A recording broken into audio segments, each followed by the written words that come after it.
Okay, so we're going to do 2017 mock paper question 12, all right? And this essentially reads, 6 functions are defined as follows. So here's the definition of the functions. The table below shows the sketches of all 6 functions. So this table of functions is represented by this list of functions. And all they're asking you to do is match up which one links with which one. Now, to me, a glaringly obvious one is this one. F of x is equal to 4.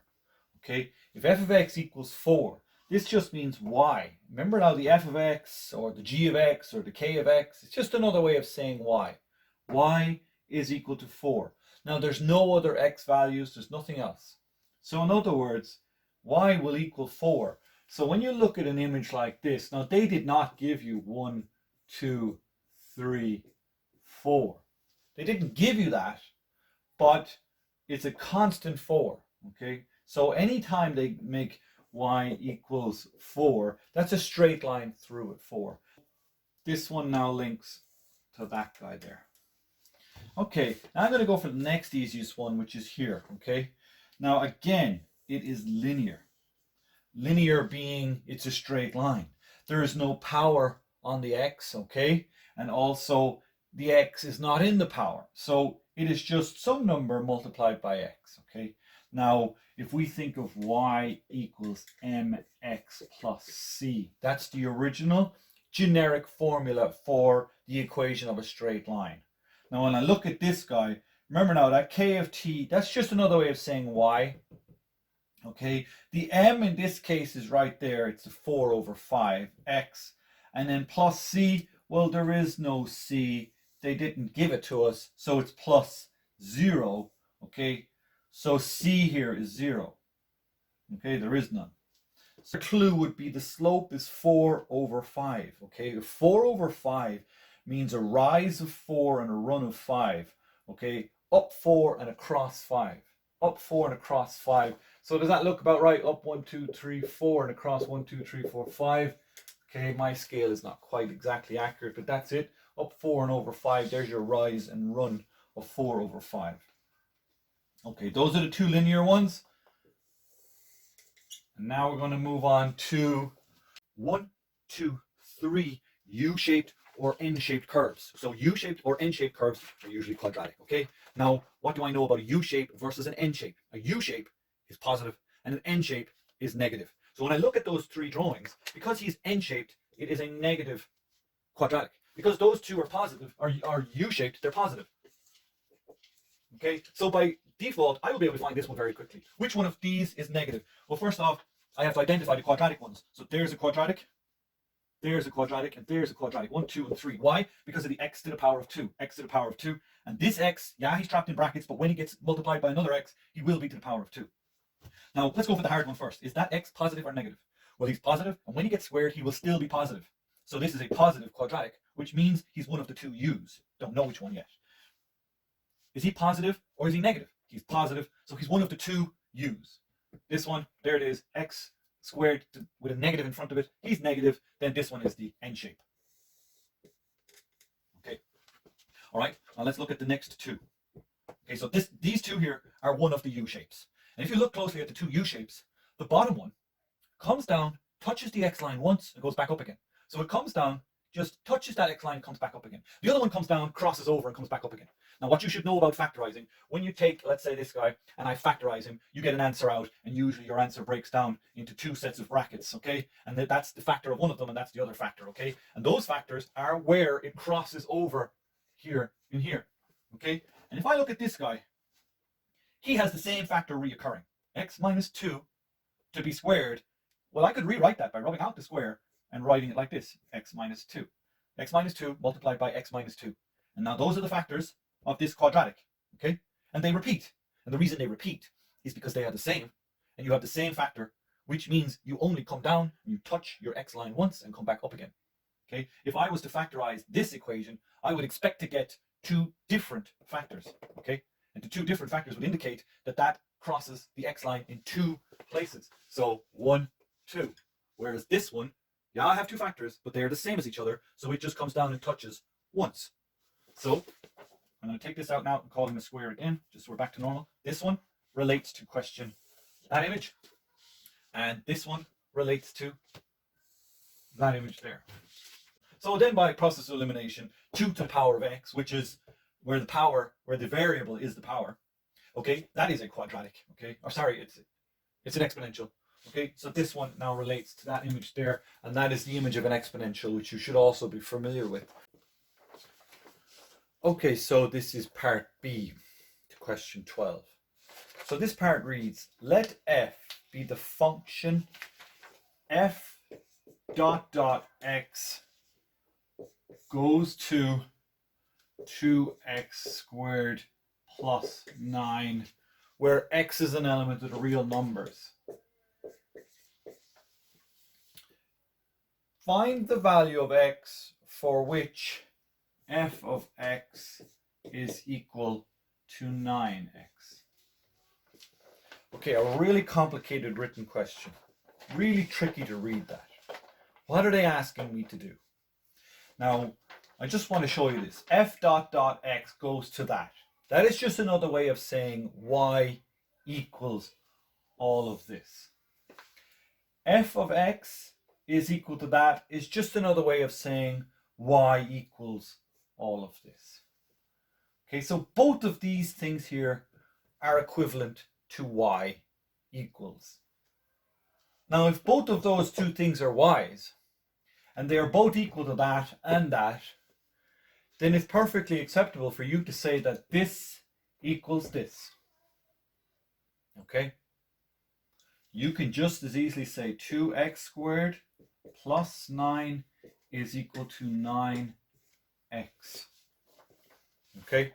Because this is a y and it goes to that. This is a y and it is equal to this.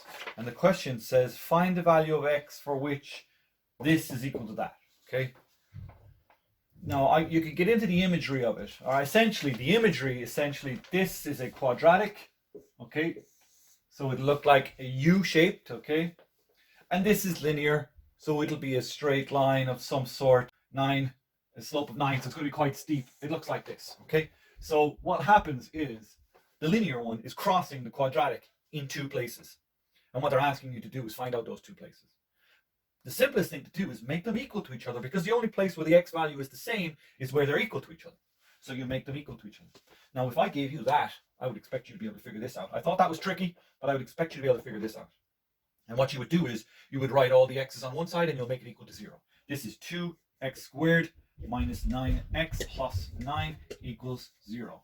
I've just rewritten it so all of the variables are on the left. And we're now looking at a standard quadratic. How do I solve this question? There's a few ways of doing it. But what I'll do is the guide number with the box method. 2 multiplied by 9 is 18. What are the factors of 18? 1 by 18, 2 by 9, 3 by 6. Okay? Now, which 2 of those factors add or sum together to give me a negative 9x? It's not a 1 and an 18, it's not a 2 and a 9, it's a 3 and a 6. Because if I make it a negative 3 and a negative 6, when I add them together, I will get negative 9. And when I multiply them, I will get my 2 by 9, which is 18. I'll get back to my guide number. So your method here is to use the box method. Grid it out. I'm going to rewrite that 3 and that 6. So this needs to be a negative 3 and it's a negative 6.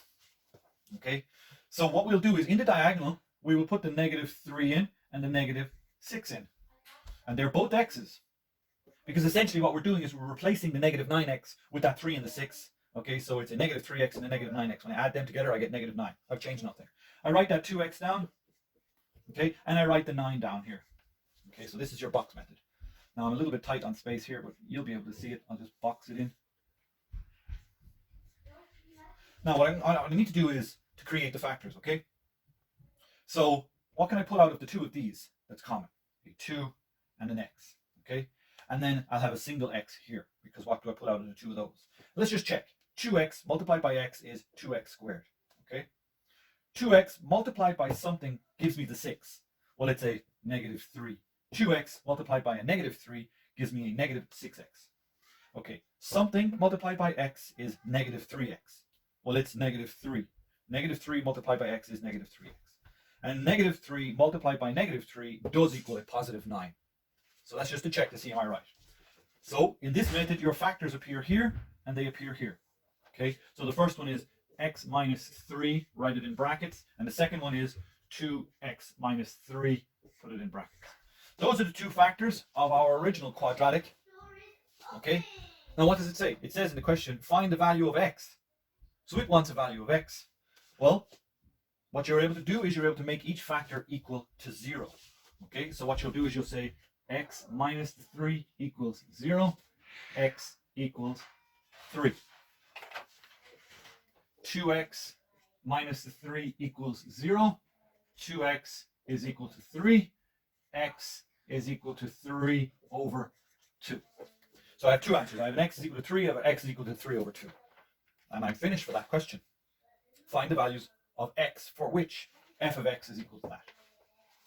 Okay? Give me a minute so and I'll do the next one. Okay, so this question reads, it's part B, part 2. Hence or otherwise, find the value of t for which f of 1 over t is equal to 9 over t. Okay, so it's find the value of t. Now, in that previous question, we knew that f of x was equal to 9x, okay?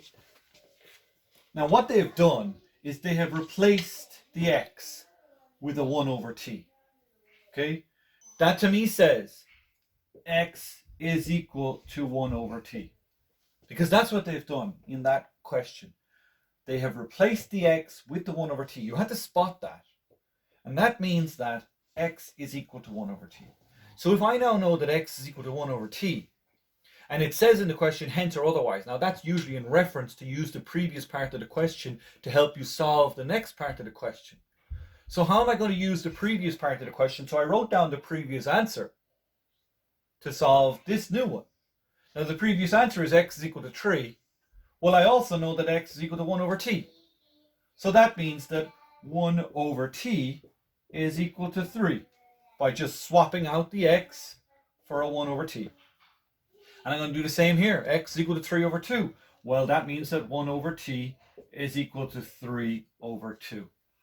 Okay, now it's a very simple task of figuring out what is the t value. Okay, so what we'll do is I'm going to, because the t is on the bottom, I'm going to multiply across by t. So they cancel, and you're left with 1 equals 3 t's. I now only want 1 t, so I'll divide by 3, and they cancel. T is equal to 1/3. Now it's written backwards, but it doesn't really matter. T is equal to 1/3. And I'm going to do it again. Okay, so what you're going to do here is you're going to cross multiply, all right? Which essentially means you're just going to bring the t onto the other side and multiply it by the 3, and the 2 onto the other side and multiply it by the 1. And you end up with 2 times 1 is equal to 3 t's. If you're not sure about that, I can do an explanation on fractions another time. 2 by 1 is 2, which is equal to 3 t's. Okay, so if 3 t's are equal to 2, well, I only want 1 t. So we'll divide by 3 to cancel. So we'll do it to the other side, divide by 3. So then that will tell me that t is equal to 2 over 3. And you can write it in the correct direction if you want. T is equal to 2 over 3. So I have two answers. T is equal to 1/3 and t is equal to 2/3. And that's how you get to the answer on those. Okay, thank you. Any questions, again, leave it in the chat.